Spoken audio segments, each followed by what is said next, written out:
Hello everyone. तो कैसे आप सभी? आई होप कि आप सभी लोग अच्छे होंगे और मैं उम्मीद करता हूँ कि इससे पहले जो मैंने अपने चैनल पे वीडियो अपलोड किया some important question and answer from animal tissue जंतु उत्तक से पूछे जाने वाले क्वेश्चन और आंसर, तो उम्मीद करता हूँ कि उस वीडियो को देखे होंगे और ज़्यादा से ज़्यादा शेयर किए। अगर नहीं शेयर किए तो उसे ज़्यादा से ज़्यादा शेयर करें। और आज का जो मेरा टॉपिक है वो होने वाला है, जैसे कि मैंने शॉर्ट्स के माध्यम से आपको जानकारी दी थी कि आज का जो टॉपिक होने वाला है वो होने वाला है some important question and answer from plant tissue, पादप उत्तक से पूछे जाने वाले क्वेश्चन और आंसर के बारे में। लेकिन उससे पहले हम कुछ इंपॉर्टेंट पॉइंट्स के बारे में डिस्कस करेंगे जो कि पादप उत्तक यानी प्लांट टिश्यू से कई तरह के कॉम्पिटिटिव एग्जाम्स में पूछे जाते हैं। और जो क्वेश्चंस मैं अभी और आंसर्स के बारे में डिस्कस करूंगा वो भी क्वेश्चन और आंसर जो है इससे कुछ संबंधित होंगे। तो आइए पहले उन पॉइंट्स को जान लेते हैं। How many types of plant tissue, फिर उसके भी कई सारे पार्ट्स है, और फिर मेरिस्टेमेटिक टिश्यू है, फिर उसके भी 3 पार्ट है। तो इन सभी के बारे में, सभी पॉइंट्स के बारे में जानेंगे। उसके बाद से जो हम लास्ट में क्वेश्चन और आंसर के बारे में डिस्कस करेंगे। तो ये जो वीडियो थोड़ा लॉन्ग होने वाला है क्योंकि अबाउट 60 क्वेश्चन एंड आंसर भी है और बाकी इनके पॉइंट्स के बारे में भी डिस्कस करना है। तो अगर चैनल को सब्सक्राइब नहीं किया तो सब्सक्राइब कर ले और इस वीडियो को लास्ट तक देखें। तो आइए पहले उन पॉइंट्स को देखते हैं। तो देखते हैं, सबसे पहले मैंने पॉइंट्स लिया है। बेसिकली पूछता है कि उत्तक किसे कहते हैं, टिश्यू किसे कहते हैं। तो समान उत्पत्ति तथा समान कार्यों को संपादित करने वाली कोशिकाओं के समूह को जो है हम उत्तक टिश्यू कहते हैं। फिर सेकेंड पॉइंट आता है, उत्तक अध्ययन जीव विज्ञान की जिस शाखा के अंतर्गत किया जाता है उसे हम औतिकी यानी हिस्टोलॉजी के नाम से जानते हैं या हिस्टोलॉजी कहते हैं। फिर नेक्स्ट पॉइंट आता है, औतिकी की स्थापना इटली के वैज्ञानिक मार्सेली मेलपिगी, जो कि इंग्लिश में मार्सेलो मेलपिगी ने किया था। तो आपसे क्वेश्चन पूछ सकता है कि औतिकी की स्थापना, हिस्टोलॉजी की स्थापना कहाँ के वैज्ञानिक ने किया था या उस वैज्ञानिक का क्या नाम है। तो इस तरीके से क्वेश्चन पूछा जा सकता है। फिर फोर्थ पॉइंट है, हिस्टोलॉजी का नामकरण मायर नामक वैज्ञानिक के द्वारा किया गया, जो कि 1819 ईस्वी में जो है किया गया था। फिर नेक्स्ट पॉइंट है, टिश्यू शब्द का प्रयोग सर्वप्रथम बिचट, जो कि साइंटिस्ट का नाम है बिचट, ने किया था 1771 टू 1802 ईस्वी तक। तो जो है मुझे लगता है ये उनकी जो है यूज किए थे उस समय का डेट दिया गया है। तो जो है उत्तक शब्द का प्रयोग सर्वप्रथम बिचट नामक वैज्ञानिक ने किया था। फिर नेक्स्ट पॉइंट है, पौधे के शरीर में प्रत्येक उत्तक का एक विशिष्ट कार्य होता है। सभी उत्तक शीर्षस्थ कोशिकाओं के समूह में विभाजन से उत्पन्न होते तथा धीरे धीरे अपने कार्यों के अनुरूप अनुकूलित हो जाते हैं। तो इसमें ये बताना चाहते हैं कि पौधे के शरीर में प्रत्येक उत्तक का एक विशिष्ट कार्य होता है, जो कि एक एम होता है। जैसे हम कोई काम करते हैं तो एक उद्देश्य होता है कि हाँ हमें ये कार्य करना। तो ऐसे ही इसमें जो उत्तक का भी जो है एक विशिष्ट कार्य होता है। और सभी उत्तक जो है शीर्षस्थ कोशिकाओं के समूह में विभाजन से उत्पन्न होते हैं तथा धीरे धीरे अपने कार्यों के अनुरूप अनुकूलित हो जाते हैं, मतलब जिनका जो कार्य होता है वो उसमें मग्न हो जाते हैं। फिर नेक्स्ट आता है, टाइप्स ऑफ प्लांट टिश्यू, पादप उत्तक के प्रकार। तो जो हम बताना चाहेंगे कि उत्तक के कोशिकाओं की विभाजन क्षमता के आधार पर जो है पादप उत्तक 2 प्रकार के होते हैं। तो इसमें जो फर्स्ट मैंने जो कि ए से डोनेट किया है, द्विज्योतिकी उत्तक, जिसे हम इंग्लिश में मेरिस्टेमेटिक टिश्यू कहते हैं। तो आइए देखते हैं मेरिस्टेमेटिक टिश्यू क्या होते हैं। यह उत्तक ऐसी कोशिकाओं का समूह होता है जिनमें बार बार सूत्रीय विभाजन, जिसे हम इंग्लिश में माइटोसिस डिवीजन कहते हैं, करने की क्षमता होती है।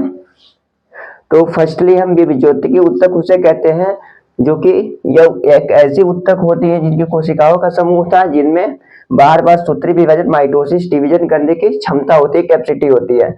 इसकी कोशिकाएं छोटी, अंडाकार और इसमें एक बड़ा केंद्रक होता है।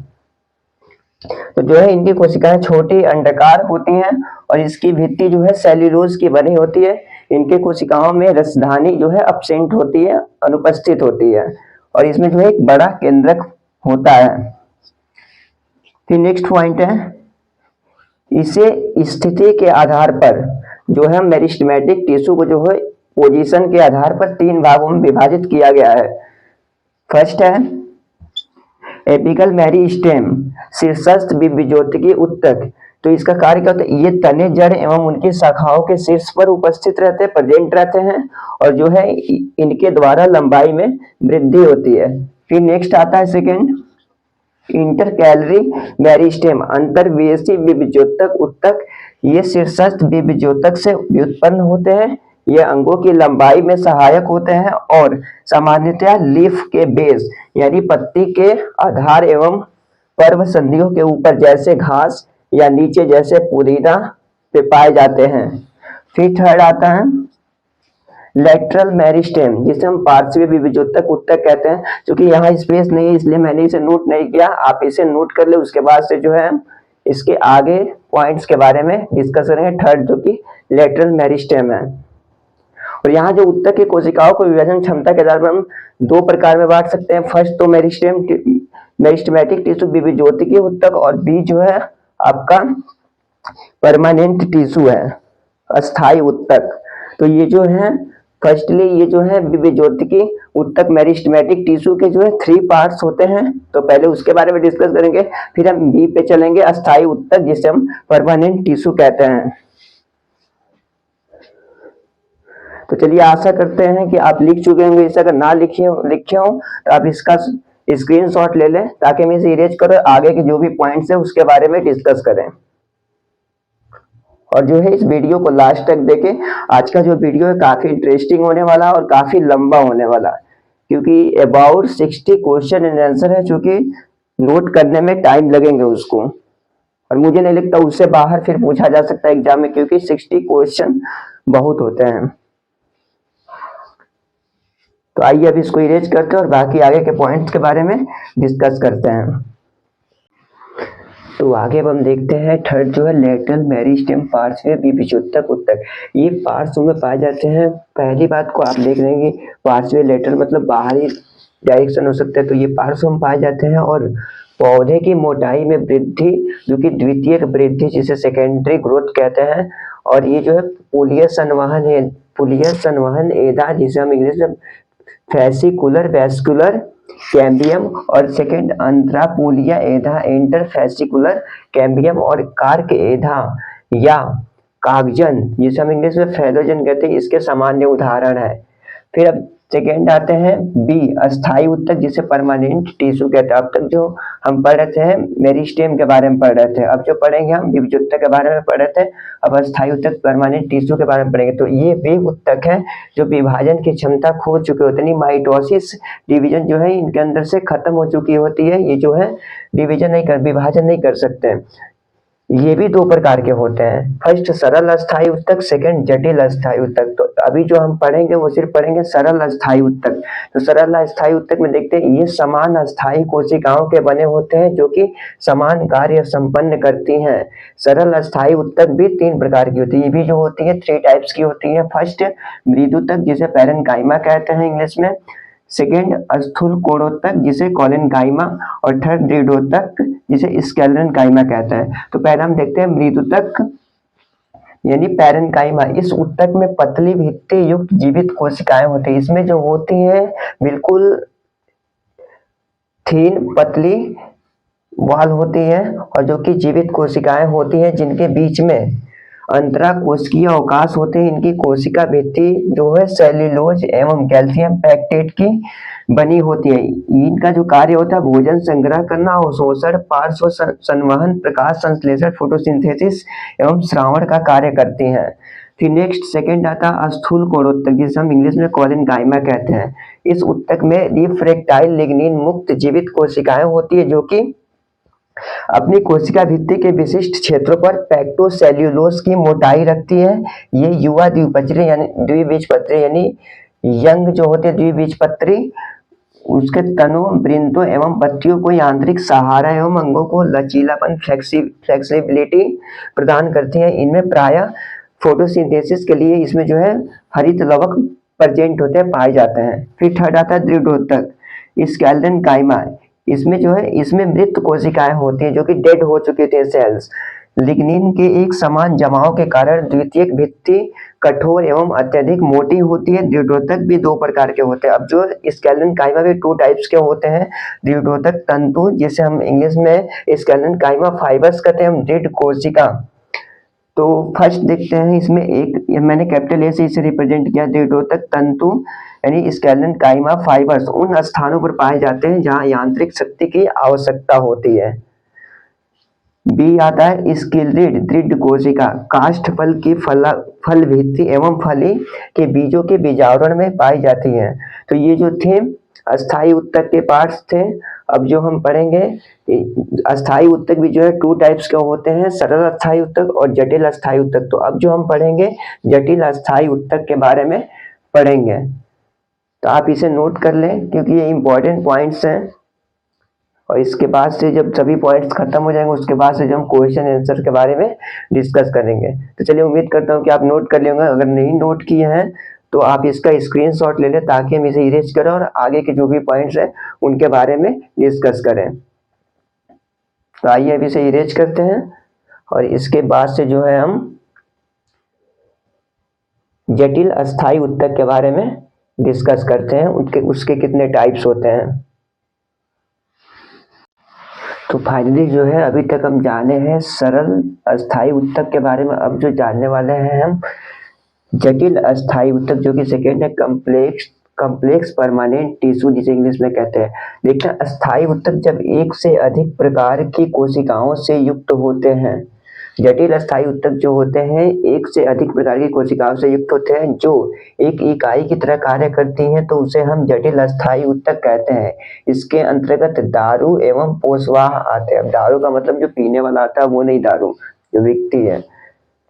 दारू हम उसे कहते हैं जिसे हम इंग्लिश में जाइलम कहते हैं। और जाइलम का क्या होता है? दारू पादप के अंदर जल या रस स्थानांतरण का कार्य करती है। जल का जो है स्थानांतरण एक स्थान से दूसरे स्थान तक पहुंचाने में जो है भूमिका निभाती है जाइलम, जिसे हम हिंदी में दारू के नाम से जानते हैं। ये पादप में जो है जल या रस का स्थानांतरण का कार्य करती है और यांत्रिक सहारा प्रदान करती है। इसके अंतर्गत वाहिनिकाएं जिसे ट्रेकाइड्स कहते हैं, वाहिकाएं, विसेल्स, जाइलम तंतु, जाइलम फाइबर्स, काष्ठ मृदुतक, जाइलम पैरेन्काइमा, आदि दारू, प्रोटोजाइलम, अनुदारू, मेटाजाइलम, बाह्य आदि दारूक, एक्सआर्क, मध्य आदि दारूक, एंडार्क, मिजार्क एंड केंद्रस्थ आदि दारू। केंद्रस्थ का मतलब सेंटर आर्क, मतलब ये सभी जो पार्ट्स हैं वो दारू या जाइलम के अंतर्गत पाए जाते हैं उसके अंदर। अब सेकेंड आते हैं पोषवाह या फ्लोएम।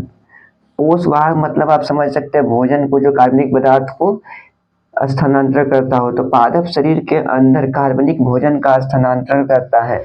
इसमें 4 प्रकार की कोशिकाएं होती है। फर्स्ट चालनी नलिकाएं जिन्हें हम इंग्लिश में सीव ट्यूब्स कहते हैं।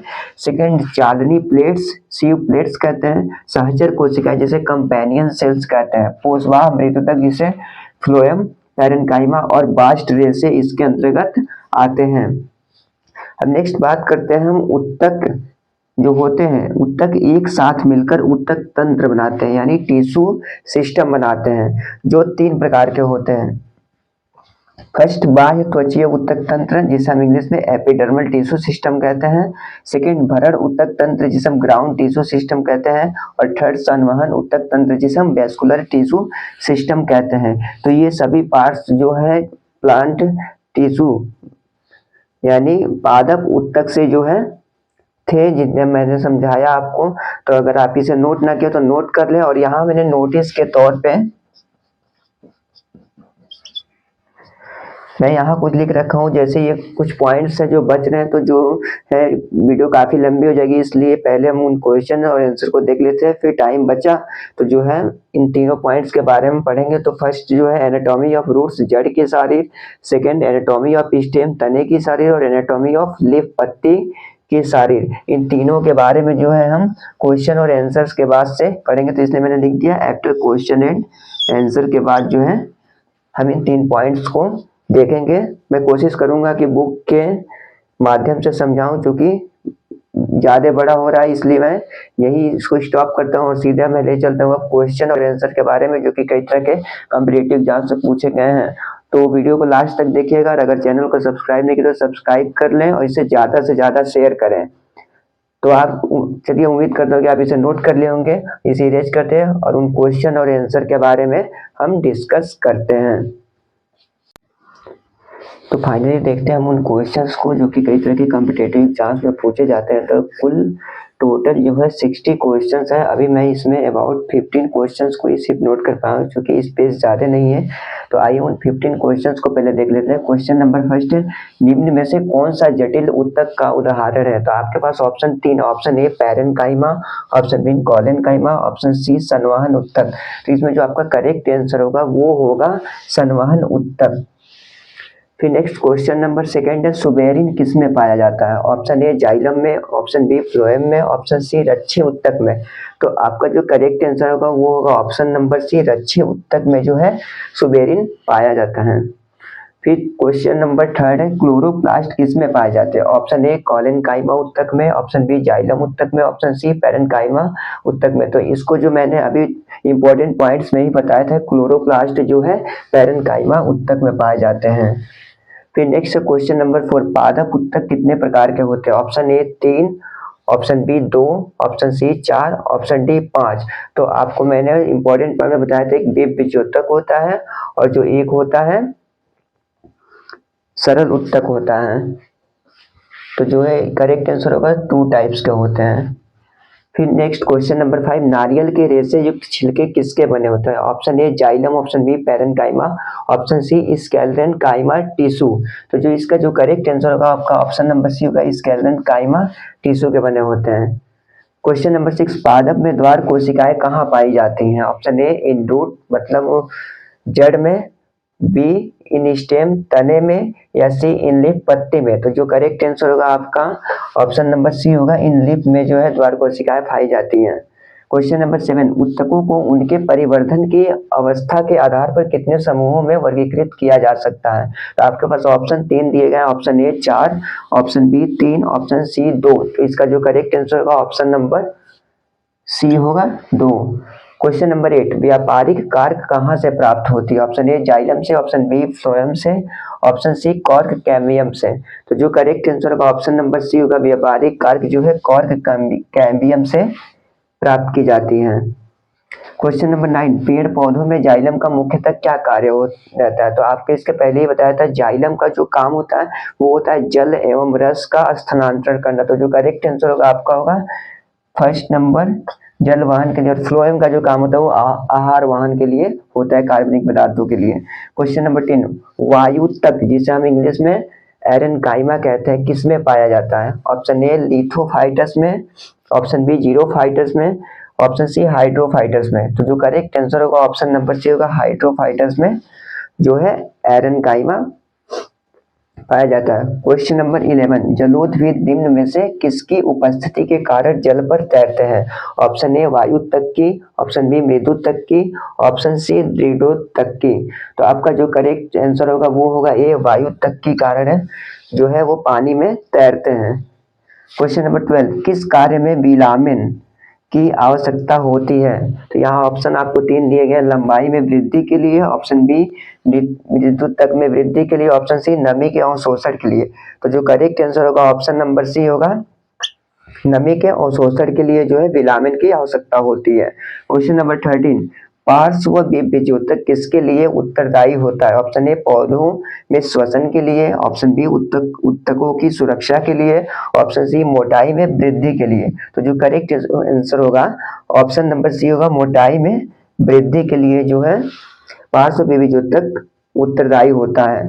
क्वेश्चन नंबर 14, वाणिज्यिक मूल्य वाला कार्क किससे प्राप्त होता है? ऑप्शन ए सिट्रस देवदार, option B cycas, option C quercus जिसे हम इंग्लिश में क्वेरकस सबर के नाम से जानते हैं। तो जो करेक्ट आंसर होगा ऑप्शन नंबर इसमें भी सी होगा, क्वेरकस है जो कि वाणिज्यिक मूल्य वाला कार्क प्राप्त होता है। क्वेश्चन नंबर 15, निम्न में से कौन से उत्तक में मृत कोशिकाएं पाई जाती है? ऑप्शन ए मृदुतक, ऑप्शन बी उपकला उत्तक, ऑप्शन सी दृढ़ोत्तक। तो इसके पहले ही मैंने आपको बताया कि जो है दृढ़ोत्तक में जो है मृत कोशिकाएं पाई जाती है। तो ये 15 क्वेश्चंस हो गए उन 16 क्वेश्चंस में से, और बाकी के क्वेश्चंस के बारे में डिस्कस करेंगे। अगर आप इसे नोट ना किए हो तो आप नोट कर लें या इसका आप स्क्रीनशॉट ले लें ताकि हम आगे के क्वेश्चंस के बारे में डिस्कस करें। तो चलिए, उम्मीद करता हूँ कि आप स्क्रीनशॉट ले लिए होंगे या पहले से नोट कर चुके होंगे। और अगर चैनल को सब्सक्राइब नहीं तो सब्सक्राइब जरूर करो, इसे ज़्यादा से ज़्यादा शेयर करें। बाकी हम आगे क्वेश्चंस के बारे में देखते हैं, इसको हम इरेज करते हैं। तो फाइनली बाकी के बचे क्वेश्चंस के बारे में डिस्कस करते हैं। क्वेश्चन नंबर 16, तने की परिधि किसके कारण बढ़ती है? ऑप्शन ए शीर्षस्थ विभुजोतक, बी अंतर्विष्ट विभुजोतक, सी पार्श्व विभुजोतक। जो करेक्ट आंसर होगा ऑप्शन नंबर सी होगा, पार्श्व विभुजोतक के कारण जो है उसकी तने की परिधि जो है बढ़ती है। क्वेश्चन नंबर 17, कौन सी कोशिका में छिद्रिल कोशिका भित्ति नहीं होती? ऑप्शन ए वाहिनिकाएं, ऑप्शन बी वाहिकाएं, ऑप्शन सी सहचर कोशिकाएं। तो इसका जो करेक्ट आंसर होगा ऑप्शन नंबर सी होगा, सहचर कोशिकाएं। फिर नेक्स्ट है क्वेश्चन नंबर 18, निम्न में से बाह्य त्वचा, इसे इंग्लिश में एपिडर्मिस का कौन सा कार्य नहीं है? ऑप्शन ए गैसीय विनिमय यानी गैसों का आदान प्रदान, बी वाष्पोत्सर्जन, सी जल संवहन। तो इसका जो करेक्ट आंसर होगा ऑप्शन नंबर सी होगा, जल संवहन जो है इसका कार्य नहीं है। क्वेश्चन नंबर 19, फ्लोएम में पाए जाने वाले निर्जीव पदार्थ का नाम बताइए। ऑप्शन ए फ्लोएम मृदुतक, ऑप्शन बी सहचर कोशिकाएं, ऑप्शन सी फ्लोएम तंतु। तो जो करेक्ट आंसर होगा ऑप्शन नंबर सी होगा, फ्लोएम फाइबर, तंतु। तंतु को ही इंग्लिश में फाइबर कहते हैं। क्वेश्चन नंबर 20, मृदुतक कोशिकाएं कैसी होती है? ऑप्शन ए अपेक्षाकृत अतिशिष्टीकृत एवं पतली भित्ति वाली, ऑप्शन बी लिग्निन युक्त। तो जो करेक्ट आंसर होगा ऑप्शन नंबर ए होगा, अपेक्षाकृत अतिशिष्टीकृत एवं पतली भित्ति वाली होती हैं। क्वेश्चन नंबर 21, पादपों में लचीलापन किसके कारण होता है यानी फ्लेक्सिबिलिटी किसके कारण आती है? ऑप्शन ए स्थूल कोरोत्तक, ऑप्शन बी दृढ़ोत्तक, ऑप्शन सी मृदुतक। जो करेक्ट आंसर होगा आपका ऑप्शन नंबर बी होगा, दृढ़ोत्तक के कारण।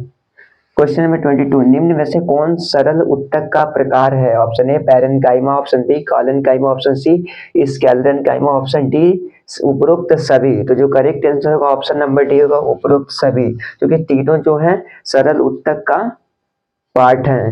क्वेश्चन नंबर 23, जाइलम और फ्लोएम किस उत्तक के प्रकार है? ऑप्शन ए सरल उत्तक, ऑप्शन बी जटिल उत्तक, ऑप्शन सी पादप उत्तक।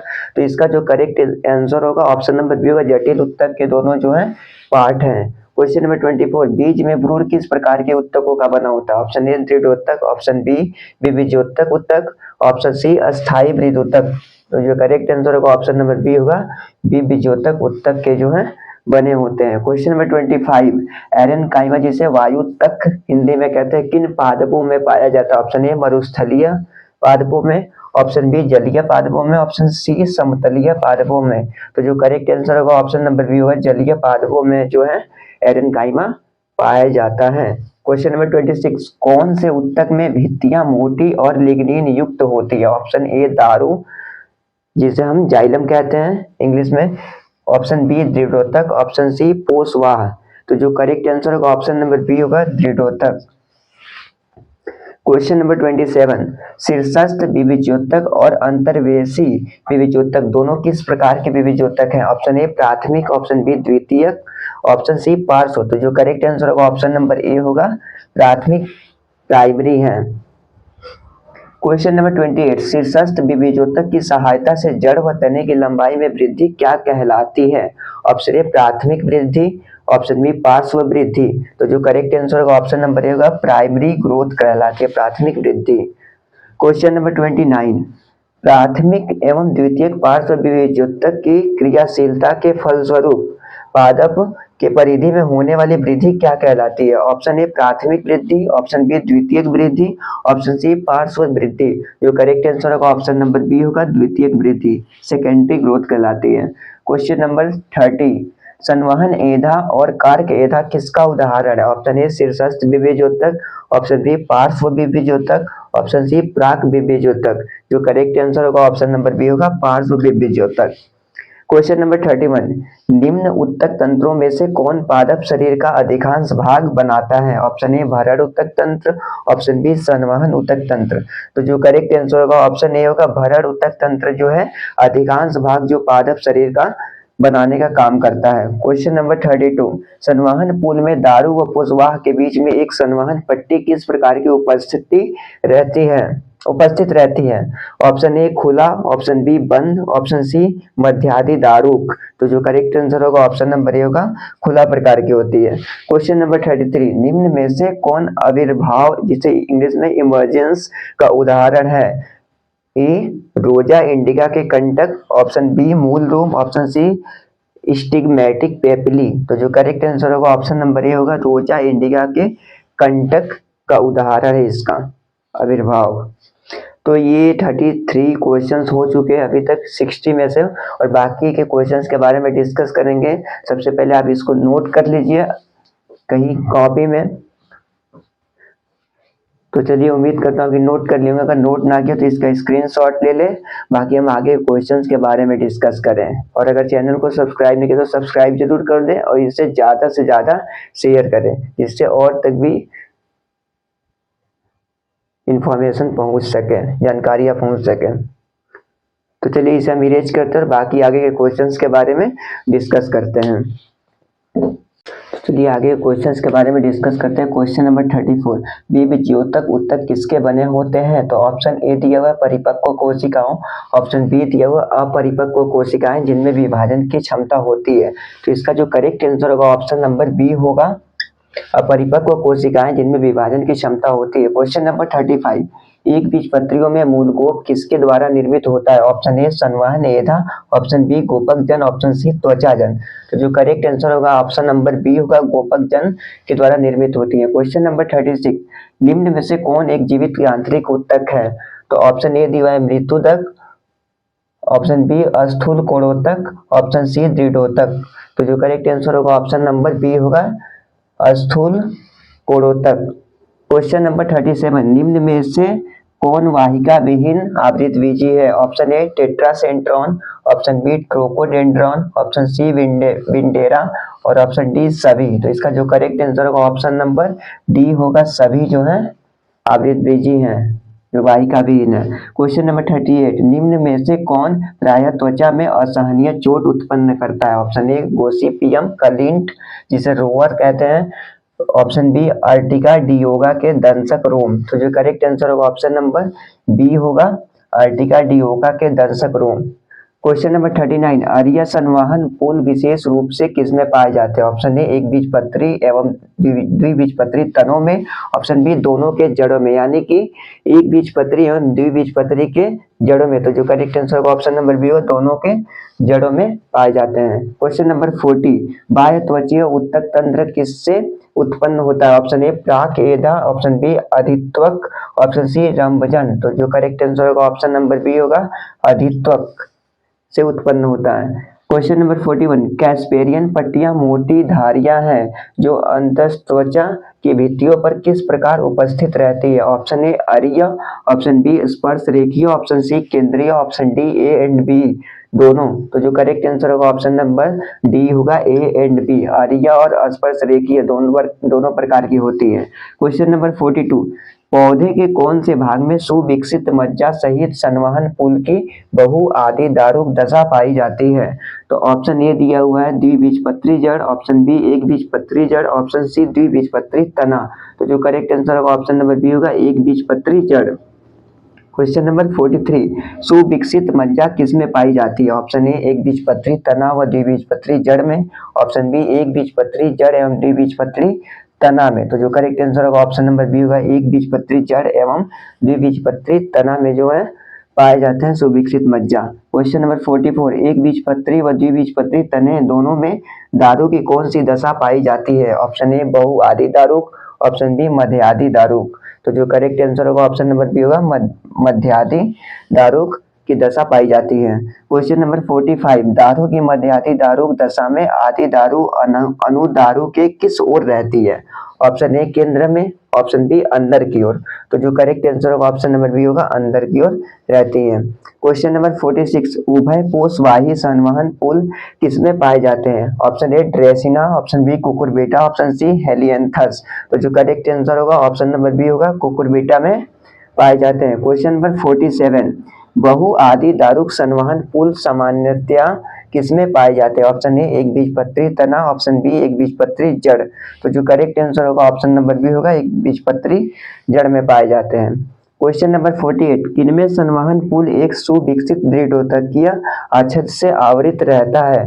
तो ऑप्शन ए दिया है द्विबीजपत्री तना, ऑप्शन बी दिया हुआ है एक बीजपत्री तना। तो जो करेक्ट आंसर होगा ऑप्शन नंबर बी होगा, एक बीजपत्री तना। क्वेश्चन नंबर 49, दारू वाहिनियां की वाई आकृति की व्यवस्था किसमें पाई जाती है? ऑप्शन ए द्विबीजपत्री तना, ऑप्शन बी एक बीजपत्री तना। तो जो करेक्ट आंसर होगा ऑप्शन नंबर बी होगा, एक बीजपत्री तना में पाई जाती है। क्वेश्चन नंबर 50, एक बीजपत्री तने के संवहन पुलों में लयजात गुहा किसके विघटन द्वारा विकसित होती है? ऑप्शन ए अनुदारू, ऑप्शन बी आदि दारू।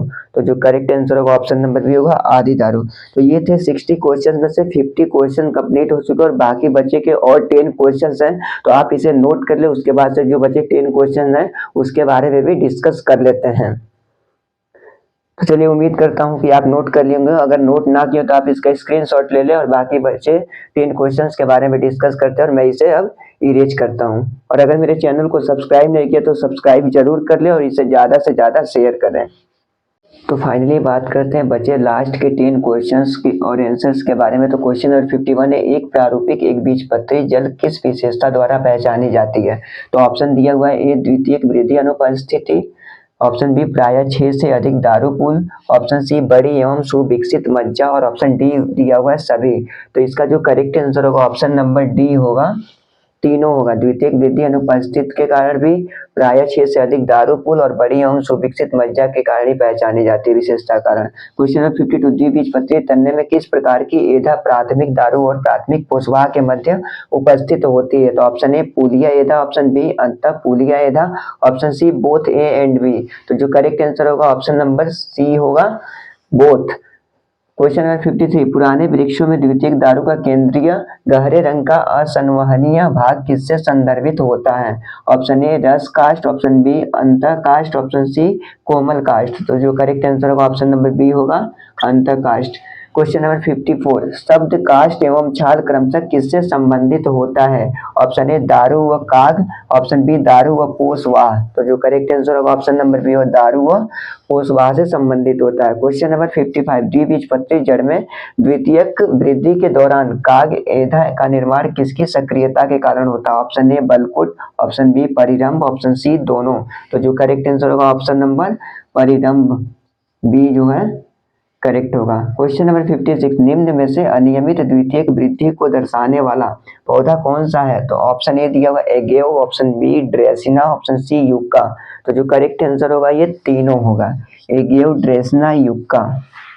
क्वेश्चन नंबर 57, निम्न में से सरल उत्तक कौन सा है? ऑप्शन ए मृदुतक, ऑप्शन बी दारू, ऑप्शन सी पोषवाह, ऑप्शन डी बाह्य त्वचा। तो ये सिंपल सा क्वेश्चन है जो कि मैंने इंपॉर्टेंट पॉइंट्स में आपको बता रखा था। मृदुतक जो है सरल उत्तक का एग्जाम्पल कह सकते हैं। क्वेश्चन नंबर 58, जड़ की मूलीय त्वचा किसके समतुल्य होती है? ऑप्शन ए परिरंभ, ऑप्शन बी रंभ, ऑप्शन सी बाह्य त्वचा। तो जो करेक्ट आंसर होगा आपका answer number C, option number C होगा जो बाह्य त्वचा होगा। क्वेश्चन नंबर 59, अंतरापुलीय एधा एवं काग एधा किसके कारण बनते हैं? ऑप्शन ए कोशिका विभाजन के वजह से, ऑप्शन बी कोशिका निर्विभेदन की वजह से, ऑप्शन सी पुनर्विभेदन की वजह से। तो जो करेक्ट आंसर होगा ऑप्शन नंबर बी होगा, कोशिका निर्विभेदन से कारण बनते हैं। क्वेश्चन नंबर 60 जो कि लास्ट है, कागजन एवं काग किसको दर्शाते हैं? ऑप्शन ए कार्क व काग एधा को दर्शाते हैं, ऑप्शन बी काग एधा एवं कार्क को दर्शाते हैं, या ऑप्शन सी दोनों। तो जो करेक्ट आंसर होगा ऑप्शन नंबर बी होगा, काग एधा एवं कार्क को दर्शाते हैं। तो ये फाइनली 60 क्वेश्चन और आंसर हो गए जो कि प्लांट टिश्यू से पूछे जाते हैं, कई तरह के कॉम्पिटेटिव एग्जाम में पूछे गए हैं और मैंने इसमें कुछ क्वेश्चंस नीट से भी ले रखा है क्योंकि नीट में पूछे गए हैं।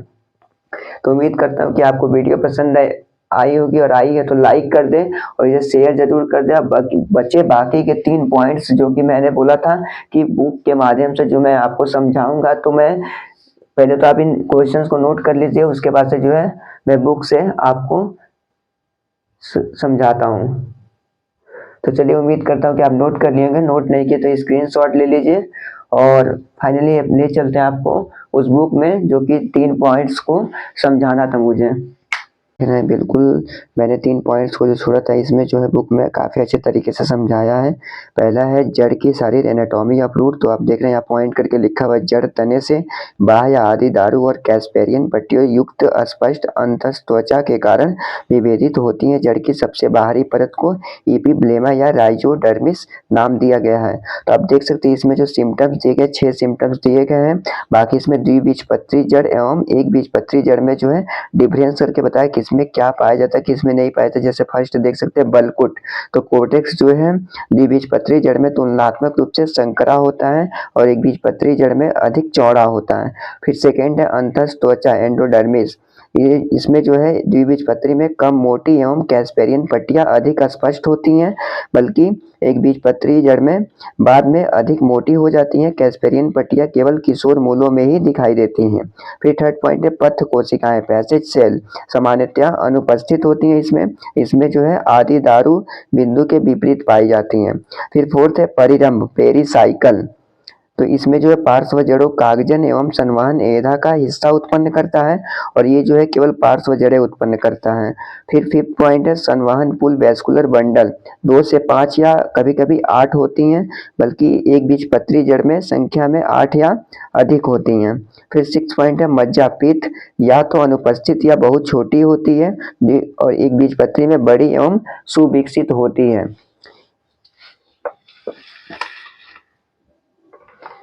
फिर नेक्स्ट पॉइंट आता है तने की शरीर एनाटॉमी ऑफ स्टेम, तो इसमें भी जो है 8 लक्षण दिए गए हैं और इसमें भी डिफरेंस करके बताया। जैसे संवहन पुल देख सकते हैं फर्स्ट पॉइंट है, तो संवहन पुल वलय में होता है, संयुक्त कोलेट्रल या बाई कोलेट्रल वह खुले होता है, सी पुल आच्छद अनुपस्थित होता है, पोषवाह मृदु तक उपस्थित होता है। वही आप एक बीजपत्री में देख सकते हैं बिखरे हुए होते हैं, संयुक्त कोलेट्रल व बंद होते हैं, पुल आच्छद प्राय उपस्थित होते हैं, पोषवाह मृदु तक प्राय अनुपस्थित होते हैं। फिर सेकेंड पॉइंट है मज्जा मेड्यूला, मृदुतक कोशिकाओं से निर्मित तने के केंद्र में स्थित होता है, यहाँ जो है एब्सेंट होता है अनुपस्थित होता है। फिर थर्ड है भरण उत्तक, बलकुट और मज्जा में विभेदित होता है, भरण उत्तक बलकुट और मज्जा में विभेदित नहीं होता है। फिर फोर्थ पॉइंट है अधस त्वचा, अधस त्वचा में जो है हाइपोडर्मिस जिसे इंग्लिश में कहते हैं अस्थूल कोड़ोतकीय एवं इसमें जो है प्राय दृढ़ोतकीय होता है। फिर फिफ्थ पॉइंट है अंतस्थ त्वचा, एक स्तरीय मंडीय आच्छद जो सुस्पष्ट विभेदित नहीं होता है और इसमें जो है एब्सेंट होता है। फिर परिरंभ देखते हैं, एक या अधिक मृदुतकीय और या दृढ़ोतकीय कोशिकाओं के स्तर का बना है, यहाँ जो है अनुपस्थित रहता है। मज्जा किरणें संवहन पुलों के बीच में पाई जाती हैं, इसमें एब्सेंट होती हैं। द्वितीयक वृद्धि देखते हैं सेकेंडरी ग्रोथ, तो इसमें जो है प्रेजेंट होता है लेकिन जो है एक बीजपत्री तना में एब्सेंट होता है। इसके बाद थर्ड देखते हैं पत्ती की सारी एनाटॉमी ऑफ लीफ, तो यहाँ भी देख रहे हैं 5 सिम्टम्स दिए गए हैं और द्विबीजपत्री पत्ती हम एक बीजपत्री में डिफरेंस किया है। तो पत्ती का प्रकार देख लें, तो द्विबीजपत्री का जो है पृष्ठधारी होता है और एक बीजपत्री का समद्विपार्श्विक होता है। फिर सेकेंड पररंध्र, तो यहाँ जो द्विबीजपत्री पत्ती में प्राय निचली बाह्य त्वचा पर अधिक होती हैं और इसमें जो निचली और ऊपरी बाह्य त्वचा पर बराबर होती हैं। फिर थर्ड है परमध्योतक, 2 प्रकार के उत्तकों से निर्मित होती है, खम्भ मृदुतक स्पंजी मृदुतक बड़े अंतराकोशिकीय अवकाश युक्त, और इसमें जो केवल स्पंजी मृदुतक उपस्थित होती है जो बहुत छोटे अंतराकोशिकीय अवकाश युक्त होते हैं।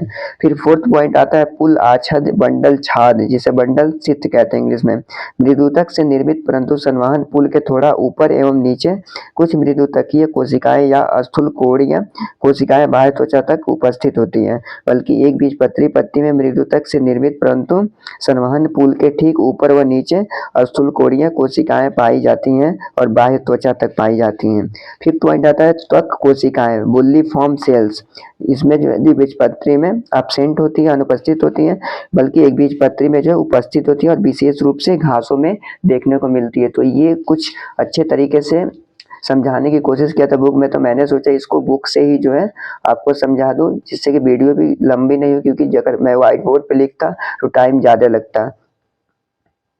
तो उम्मीद करता हूँ कि आपको समझ में आया होगा और वीडियो को लाइक कर दे अच्छी लगी हो तो, और जो भी वीडियो मैंने अपलोड किया उन सभी वीडियोस को आप मेरे प्लेलिस्ट में जाकर उन सभी वीडियोस को देख सकते हैं।